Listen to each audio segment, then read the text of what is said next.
Welcome along to Access All Ours. Apologies for the delay, a few technical issues here at Arlington, but hopefully they've now been all ironed out. I'm delighted to say, the second time, we're joined by Charlie Austin. Charlie, thanks again for joining us. Reflecting on the season so far then, you've scored 7 goals in your first 8 games, and it's one hell of a record regardless. I think it used to be that 1 in 2 was considered good, and then Ronaldo and Messi started doing what they do and they just blew it out of the water. But 7 in 8, you must be so pleased with that start, considering not only the speculation, obviously you didn't have a pre-season as such. No, I think for me, I'm delighted with the start.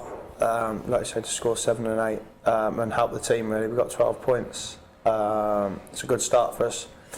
Like I say, 2 points in this league gets you promoted, 2 points a game gets you promoted. For me personally, I've had a very good start. Pre-season was up and down because I didn't know what was going on.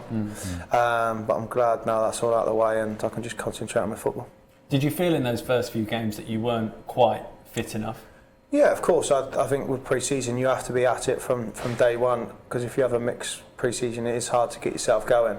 So it took me a couple of games to get going, but now I'm full up to fitness and the goals are coming. And apart from a couple of years ago, your last season with Burnley, this is the best start you've ever made in your professional career as well. Do you feel you're right at the top of your game? There's still bits I can improve on. You're never at the top of the game until you're like Ronaldo or Messi or someone like that. But no, I feel there's always parts of my game I can improve on. I can still create more chances for the lads and even create more chances for myself.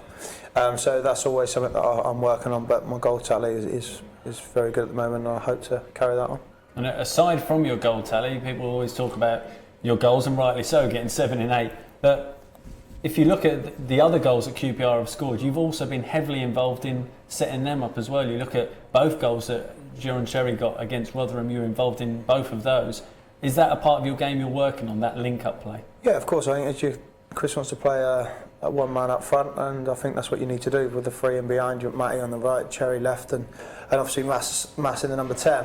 I think as the number 9 there, you need to work on your hold-up play and link-up play and bring them players into play. How do you find playing as the lone striker? People say Charlie needs a Bobby Zamora alongside him. A few people like saying that, do you know what I mean? But to be honest, when I was at Burnley, when I scored 28, I only played up front on my own. I played up front on my own for half, 3/4 of the season. We got promoted, and then Bob and Kevin Dorr was together. Then, lucky enough, me and Bob struck up a good partnership last year in the Premier League, and maybe that was just something I needed for the first time in the Premier League, something for me to get used to and something I can learn on, because I learned quite a bit from Bobby. And then who knows what can happen in the future. So the best season you've had as a professional was playing as a lone striker, and the second best start you've had to your professional career playing as a lone striker. Yeah. Interesting. Okay, we've got plenty of questions coming in. Just a reminder, it's not too late to send your questions in for Charlie. Tweet is using hashtag AccessAllOurs. At the end of the show, Charlie will pick the best one, and the person who's asked that question will win a signed Charlie Austin number 9 shirt. So let's get started. Plenty have come in. Yeah, Matt Smith says, given the choice, would you rather one day own a Grand National winner or an FA Cup winners medal? Good question, isn't it? Good question. Obviously you're massively into your racing. Yeah, I like my racing, but I do like my racing. That's a good question. No, come on, when I was growing up, the FA Cups is unbelievable competition to be involved in. If I ever get the chance to win that, that'll be something special. I think the FA Cup has changed now to the Emirates FA Cup with some sort of upset right now. It's quite a sad thing. It's kind of lost its way, the spirit of the Cup. You think years and years ago, even that would be 10 years ago, the FA Cup was massive, isn't it? It's kind of sad when people down talk the FA Cup, considering the competition it is. You'd always want that to be taken seriously then. You'd always want to start FA Cup games. Definitely. Paul Owen says, Lewandowski scored 5 in 9 minutes 48 hours ago. What's the most goals you've scored in a game, and what's your quickest hat-trick? It's a couple of good questions, isn't it? Good question. Most I've scored in a game, 5. I scored 5 for Poole Town against Moneyfields, my last one. So not quite Bayern Munich, but Poole Town all the same. Yeah, that was it really. Quickest hat-trick, I'm not too sure. West Brom one for us? Quickest, you say? Yeah, I mean that was in the first half and then late on. I scored quick against Sheffield Wednesday, to be fair. Yeah. Scored quite quick against them, yeah. Harry Neville 4 says, I think this one's many moons ahead hopefully. What are your plans after retirement? Is it racing? There's a football as well that I don't you've really started know, up to be recently. honest. Yeah, the racing's something that I like because it's a hobby, but I've started up like a football school down in Wiltshire and Berkshire. It's just something that I want to build, and who knows what will happen for the future. Just start off small, and starting in this October half term. I think there's more to come next week when we actually launch it and show what we want to do. I think that's the route I will go down, to be honest, trying to expand football coaching. And give something back to people like yourself who have had to do it the hard way. I think so, yeah. And then when I grew up, well, obviously when I grew up being a kid, there was always stuff going on. I remember going to Neville Southall, Brett Angel kind of days at Kidbury and stuff like that. Do you know what I mean? There was always something going on, so I know kids get bored at half term, so if there's footballs, everyone's happy with football, aren't they? One final one for the time being. Do you set yourself a goals target at the start of the season? Alan Cronin's asked that. No, I just try and score as many times as I can. If I set targets, that's just something that if you get there, then great. If you don't, you think, I've underachieved this season. I know in myself and my ability that I need to get a certain amount of goals, but I never set targets. Okay, looking back from the last show that we've had 3 games since then. We had the 2 home games and the draw up at Hull. Firstly, the game against Nottingham Forest. It was a scrappy first half. Then once you scored your goal early in the second half, did you expect us to go on and win? Definitely. I think when we took the lead of the first half, I think on both counts, if you've asked Nottingham Forest fans and you ask QPR, it was a pretty poor first half, to be honest. Then we got the goal and we looked like we took a strong foothold in the game. We could have even gone on to get a second, but we didn't. Then unfortunately the ball went back to Greeny, and strikers get rewarded if they chase down the goalies, and Chris O'Grady did, and Greeny unfortunately got sent off. It kind of killed us, but we still thought we could hold on for a point. That didn't happen. They got the second goal, and to be honest, when we got in the change room after, we was very disappointed. Just looking at your goal there, left-footed, nice to finish from 20 odd yards with your left foot. Yeah, it was more of a swing. It was a bit harsh. Yeah, it was a bit harsh. No, I think you try and work a bit on your left and right foot, especially your weaker foot, and I think when you get in them positions, it's more instinct than anything. Okay, and disappointing not to hold out even when it had gone to 1-1, because obviously there was only 10 minutes or so left. Exactly, and when we had chances to maybe nick it in our favour to 2-1, but unfortunately they've gone and got the second goal, and in the change room after we was disappointed because we felt like we should have held on for a draw, if not got 3 points. Okay, and then straight after that it was Blackburn at home, and again people arguably wrongly were looking at that and saying, right, there's an opportunity there to get 3 points and push us back up that league table. What was your verdict on the game overall? Yeah, again, the first half was pretty poor, to be honest. On our front, we started slowly, we wasn't really at it. Own goal to get us back into it. That's going in as well off the inside of the post. Look, second half we was okay. We even had chances after I scored then, 10-15 minutes. I think that's what we need to work on. After we get the first goal, I feel like we need to push on and try and get the second to kill teams off. And look, unfortunately, if you look here, Jordan does a great bit of skill there, and let's be honest, there's not many people in the Championship can do that and provide that bit of quality, as well as be put under pressure from Chief. And then second half, look, Chief scored a great header to get us back into it, and we had chances to go maybe nick it 3-2, but again we was in the change room disappointed that we didn't get 3 points. And then on the flip side, we go up to Hull last weekend, and that seems to be the story of our season really. We're churning out the odd result at home, but away from home we look a lot more solid. Is that because we're able to hit teams on the counter attack with the likes of Matty and Cherry and Mass and yourself? I think so, yeah, but you've got to think when we're at home, over the 2 years I've been here, QPR have been solid at home. Yeah. We've picked up a lot of points at home. You know, when you're going away, there's not much pressure on you. You've just got to try and pick up points and put in a good performance, and that's what we've done so far. But we need to pick up more 3 points than just a single point at home, and I think we can do that starting with Bolton on the third. And you've got a habit of scoring against Hull, given the history there as well. We didn't see the dodgy knee celebration this year, but you enjoyed that one, didn't you? Yeah, of course. It's always nice to score. It was nice to score against them, but look, you move on from that now, and you just think that some things happen for a reason. Maybe if I signed for Hull in the Premier League, it was a year too soon, and I come down here and end up working with you two. Yeah, I'm delighted. Delighted. Your celebrations, you seem to enjoy your celebrations, whether it's a chicken dance for a goal that doesn't stand, and then you do score against Man City, it does stand, whether it's a goal against Hull, you do seem to enjoy those celebrations. Listen, I can't only speak for myself, but when you score, it's an unbelievable feeling, and I can't explain to you what it feels like, and I don't think anybody else can.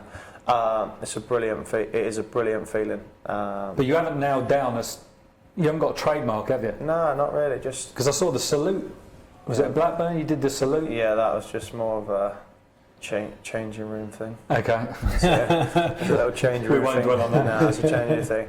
No, I do all sorts of stuff. I don't really know what. I just a spirit at the moment. Mad 10 seconds. Okay. Are you playing with greater freedom with the window closed? Yeah. Look, I've scored 7 and 8.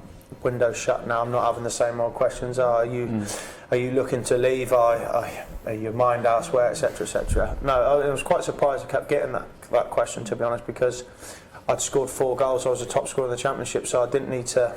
I wasn't like people was going, "Oh, he's not performing to his best. He's not performing here. He's letting the team down, etc., etc." I was scoring the goals for the team, and we was getting results. So I was happy with the way I performed through the transfer window. Now I'm delighted it's shut, and I can just concentrate on my football. And you were being so scrutinised as well. Every action on the pitch has been scrutinised. I remember Charlton on the opening day, you got subbed and you saluted the QPR fans, and people saying, "Was that a wave? Is he waving goodbye?" No, it was madness, and you have to show your support to the fans, the travelling fans as well as the home fans. It wasn't the wave goodbye, not at all. It was more thanks for your support, and to be honest with you, everyone else outside QPR thought I was leaving, and to be fair, even most of the QPR fans probably thought I was leaving, but their support for me throughout the transfer window was brilliant. You've scored 45 goals now for QPR. It's been one hell of a 2.5 years. Have you exceeded expectations? No, I'd say so. Yeah. When I come from Burnley to QPR, QPR was a bigger club than Burnley. No disrespect to Burnley at all. And funny enough, Burnley go and get promoted before us. But when I come here, there was Bobby was still here, AJ was still here, so I was coming to play third striker and help the club get promoted, but play second fiddle to them. And I got in. I knew if I got in and got my chance, I'd back my ability to score goals. And lucky enough, Harry gave me the chance straight away, really. And all right, it took 4 or 5 games for me to score, but when the first one went in, it soon started flowing. It's normally a bit of a landmark to reach 50 goals for a club, but you've done it for every club you've played for. You're now 5 goals off the 50 mark. It'll be a special moment? Yeah, I think so. It'll be nice for me to get there. It'll be a club like QPR, who's love a striker, don't they? Not only for QPR, but for myself and my family, it'd be a proud moment for me to get to 50. And the last person to score 50 goals for QPR was in fact Paul Furlong. 10 years ago to this very day, he scored this goal against Leicester, which was his 50th. I mean, you think we throw these things together, there's real preparation to that. Yeah. 10 years ago to the day, Paul Furlong scored his 50th goal. 4 minutes after scoring, he got sent off, so I certainly don't recommend that. But yeah, it's a special moment, certainly for you to reach that landmark. Definitely, and I think for all strikers, when it comes to landmarks, they want to get there as quickly as possible. As I remember being about 98, 99, and then I got my 100 only the following game. People can dwell on it, can't they, and think, look, that's there, that's there, and there's another game, there's another game, there's another game. All you want when it comes to that point is either a nice clean strike or you don't know nothing about it, just hits you and goes in. You know what I mean? Yeah, it's perfect. Good question in from Kieran. He said, Charlie, who's the best central defender you've ever played against? Phil Jagielka. That was a quick answer. Was a quick answer. I've been asked it many times before. He was someone, it's easy to say John Terry, Gary Kay, all the ones for the top ones, but for me it was Phil Jagielka. His reading of the game is second to none, and even though when you, as a striker, you think, oh, you've got a movement on someone, you've got half a yard on someone, he was always there. And even when I went to train with him in England, he was. You could tell his quality. Yeah. Good question here from Paul Gibbons, and this one's very close to yours and your missus' heart. Do you think Max Branning will be found guilty or get off? No, personally, I haven't got a clue what they're talking about. Get off. Get off. Yeah, get off. EastEnders, yeah? Yeah. You love it, don't you? Yeah, I really enjoy it, to be fair. Harry Taylor says, if you could choose any striker to partner you up front for QPR, who would it be and why? P.S. I'm currently a free agent. Ooh. Is it the Messi Ronaldo debate again? Is it? Of course. Shearer. He was your idol growing up? Yeah, he was good. Shearer. Bit similar though? Nah, that's what people think, don't they? But You'd make it work. Make it work. Someone that good. What was the best part, apart from scoring goals, what was the best part of his game? I just like the physicality that he brought to the game, the centre halves, and that like to mix it with you, and he always gives back. That's why I don't agree with what Costa's doing. Do you know what I mean? But he's someone that brings the physicality to the game, but a little bit too far. Do you know what I mean? I think as centre forwards, you like to have a tussle up with the centre half, and that's it. When the game's finished, the whistle blows, shake your hands. Look, well, I've had a tough game today. And I think vice versa. I think that's part of it now, because in the modern game, it doesn't really allow that brutality that used to exist when Shearer, when Les was around, they used to bully defenders. But is that the edge to your game that you still like? Every time you go out there, you give a bit to. Of course, and I think that's just the way I've been brought up, growing up. That's just the way it is, and I don't think I will change for anyone the rules or whatever. That's just the way I play when I go on the pitch. I try and give 100%, and if that's bringing that physicality against the centre half, then so be it. One more question before we move on from Paul McBride. Who is the most showbiz name in your phone contacts? My phone contacts is quite boring, actually. Anyone from the racing world? McCoy. AP. Tony McCoy. Yeah, let's be honest, he's massive. I was going to say, it's not a bad one, is it? He's massive, yeah. And the best jockeys of all time. Yeah, AP McCoy. Okay, good stuff. Fulham this weekend. Friday night, we don't have a great record against Fulham at Craven Cottage. Time to change that. Haven't won there for 35 years. I really need your negativity towards us. I do apologise. I'm bringing a bad aura around you. No, then we can. I don't see why we can't break that on Friday. I think we've got great team spirit downstairs, great squad. We know what the game's going to be about. It's a local derby, and we're looking forward to it. We're going to offer a good result, to be fair, away from home against Hull.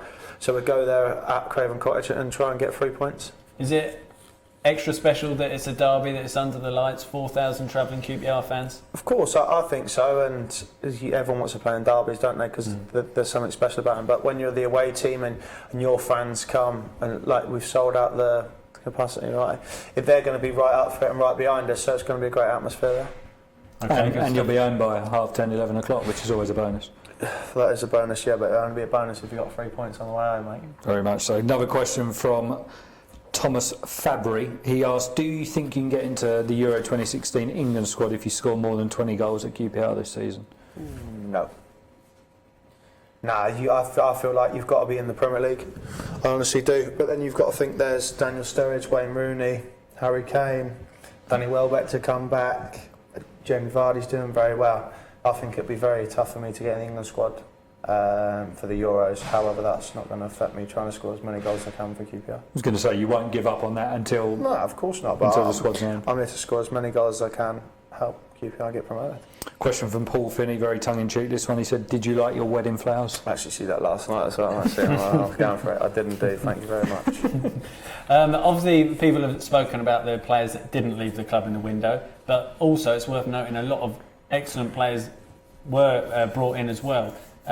Which player has impressed you the most? I'm sure they've all impressed you, etc. But which player have you looked at and thought he really is offering something? Perhaps he's exceeding expectations from your point of view in terms of what he's bringing. That's a good question. There, I was going to say 2 players really. Mass, because I thought Mass was just a holding midfielder. I didn't really know a lot about Mass. And my mates that was Swindon fans was someone that. Look, he's a good player. I don't know how he's going to do when he comes to QPR to step up, but I feel like he's took to water. Me and him have just got like this combination that's clicked, and it's very something that I'm proud of, and hopefully it can continue throughout the season. The other one is Hawley, Grant Orr. I didn't know, no disrespect to Hawley, I didn't know a lot about Hawley when he come here, but as soon as he got across that white line, he was a good centre half, and I felt him and Chief had a very good partnership going. But there's big competition for places at this football club at the moment. I think that's good and what we need. Well, that's true, because you look across all areas, almost literally in every position there is that. You've got we got the 4 centre backs, including Clint Hill, and then you've got Angela Hall and Nader Manua, so that you've got 4 that doesn't go into 2, and then across the midfield with Leroy Fer and Sandro coming back. Exactly. They're chomping at the bit. Jamie Mackie, I would imagine he's banging Chris Ramsey's door down every Let's not time. forget the 2 keepers as well. Absolutely. It's across the board. That's going to be a challenge, isn't it, for Chris Ramsey, trying to keep everyone happy? I think any manager would like to take on our squad, if I'm honest with you. I think that's something that it would excite and the manager looking at the quality that we have got. If we can get that right this season, then like I said at the start, I think we should definitely be in the top 6.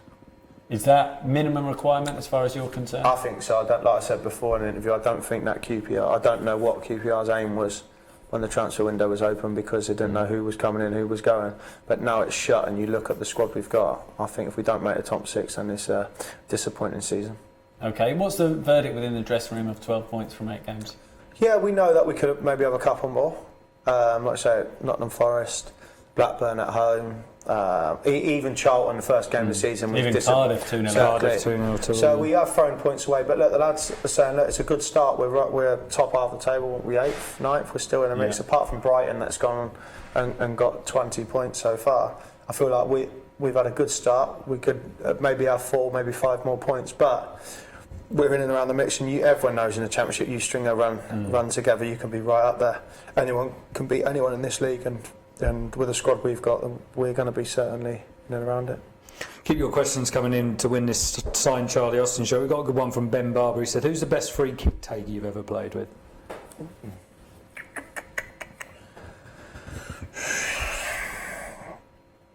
Kieran Trippier.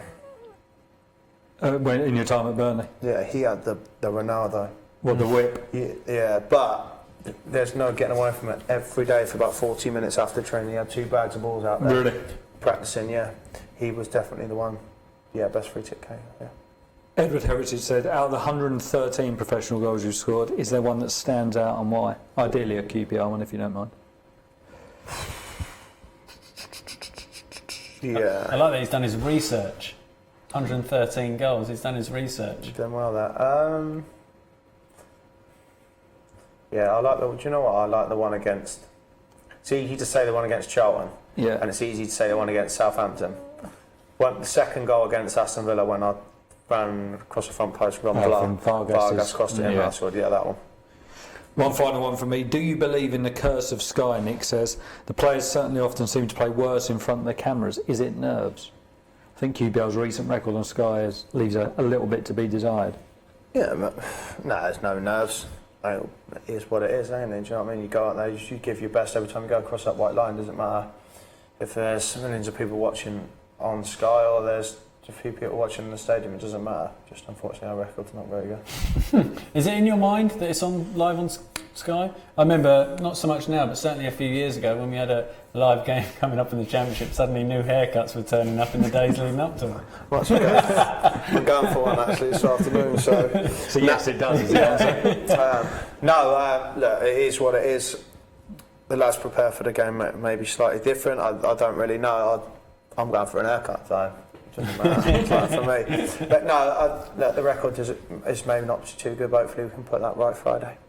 Ali Fallon was speaking earlier on a QPR Player HD interview, which will be available from 3 o'clock this afternoon.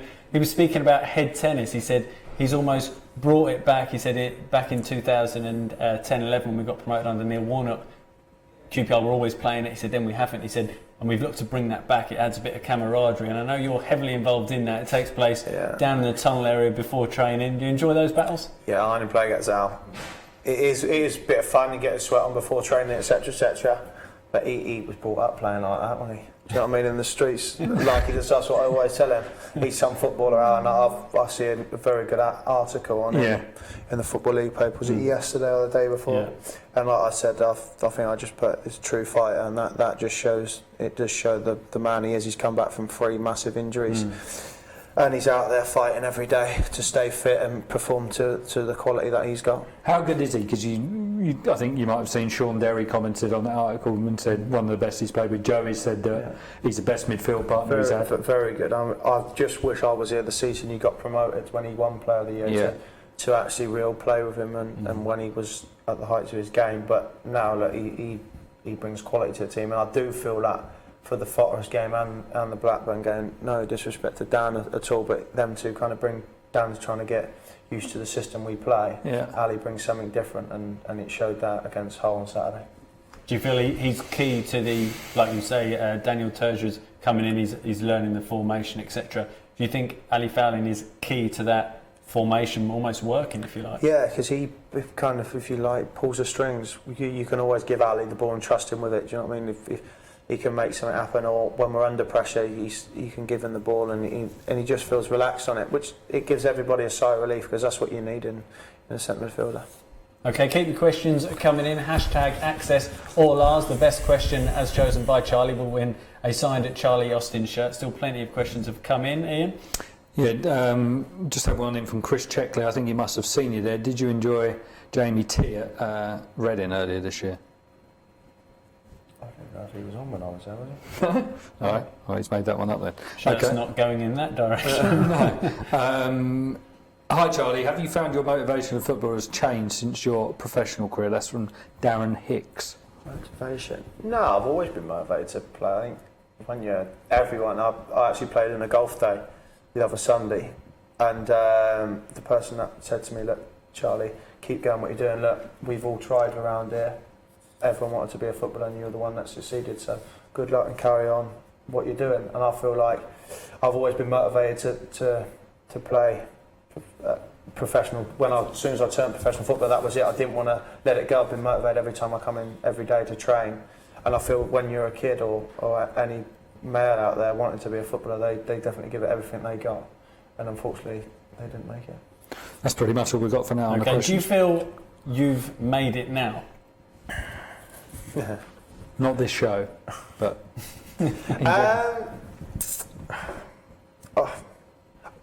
yes, but it doesn't mean I'm going to rest on my laurels and that's it. Do you know what I mean? I'm here, and I want to improve heavily on my game, because you always want to improve whatever you do.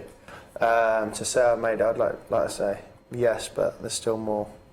I'm not down in tools, and I'm not happy with what I've just got. There's still improvement. I suppose your ambitions have had to change. I remember you spoke about when you were at Poole Town, you were thinking maybe you could play in the division above the division Poole Town playing. There's always another step and another step and another step, and as a centre forward, and that's what I want to do. I want to progress and keep scoring the goals and play as high as I can. Okay, I know that you answered a question on Twitter last night ahead of the show embargo, and you said that Alan Shearer and your dad were both your idols, and I know that during all the craziness of the transfer window, I think Alan Shearer actually tweeted you, didn't he, encouraging you to go to Newcastle. From a personal point of view, regardless of that context, it must have given you a buzz to be getting a tweet from someone that, as a child, you regarded as your idol. Yeah, look, it was nice. It was nice, obviously, for him to say them things. I watch his Premier League goals that he scored, his unbelievable record that he has, and for me, as a striker and different things, I still think he's the best player that's playing the Premier League. Other people say, no, you've got Henry and all these, but for me, I say it's him. You can't argue with his record. No one's got close to him. And it was nice, obviously, to get a response from him, but I still got to work as hard as I can. But he was on the pitch, but off the pitch was definitely my dad, and he's like my biggest fan and my biggest critic. Does he go to every game? Every game he comes to. No, all the home games he comes to, and occasional away ones, because you got to think when I was at Burnley, every home game away games was an away game. You know what I mean? So he's done some travelling. But like I say, he is my number one fan and my number one critic. Do you take criticism from him? Like if you get in the car and you've not played well, and he's saying you've done this wrong, do you get the ump with him? Yeah, of course I do. But I'd have to take it from him. I listen to what he's got to say, and then that's it. Like he always says, make sure you do extra, make sure you do this, make sure you do that. And I just think that's like the relationship me and my dad's got. He's good for me, and ever since I've become a footballer, he's backed me 100%, and he wants me to improve at my game as well. One final question from the Modfather too. He says, Charlie, if you could be Tony Fernandez for a day, what would you change at QPR and why? Good question, that. What would I change at QPR and why? Be careful, because he pays your wages. Oh, I don't know, that's a very good question. Why would I change the QPR and why? I don't know. I'm taking this off. I actually You've got him all flustered. Shirt could be coming to you. A big game on Friday evening against Fulham at Craven Cottage. There's injury news to come, so let's hear now from physio Nigel Cox.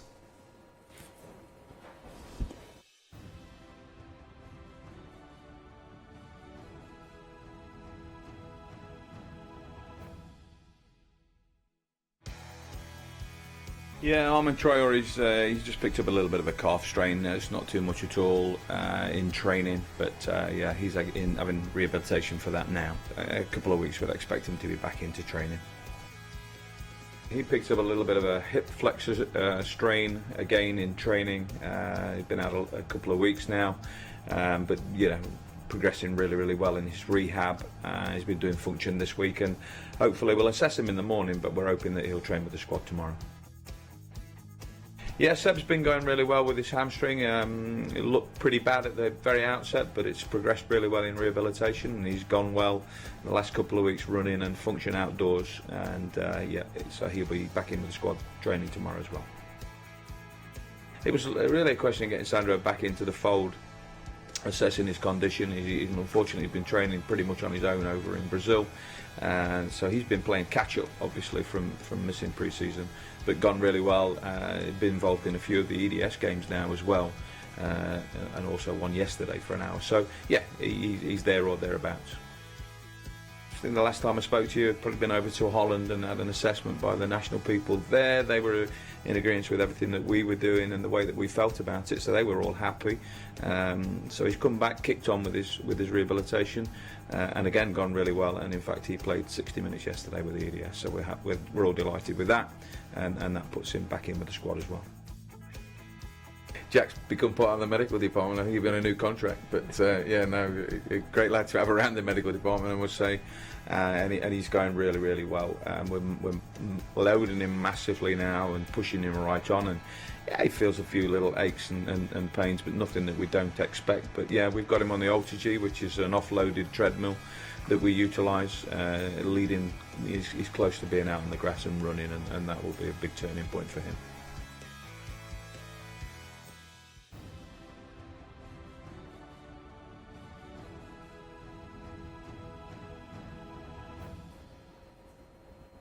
Okay, injury update there from Nigel Cox. So certainly a selection dilemma for manager Chris Ramsey ahead of Friday night's game at Craven Cottage. And Charlie, we have a winner from the best question that's been sent in to win this fine signed Austin number 9 shirt, and it goes to The Modfather 2. The Modfather 2. Your The question. one question you couldn't answer. Yeah, one question I That's how good couldn't it was. answer. That's how good it was. I was stuck. And that question was regarding if you were Tony Fernandes for the day, what thing would you change at QPR? Okay, so congratulations to you. We'll get in touch and we will organise for this shirt to be sent to you. Just remains to thank Charlie for joining us. Best of luck tomorrow at Craven Cottage. Hopefully we can end that 35-year wait. We'll be back next Thursday, hopefully looking back on another Charlie Austin goal and looking ahead to the game against Bolton. Thanks very much for watching. Access all ours.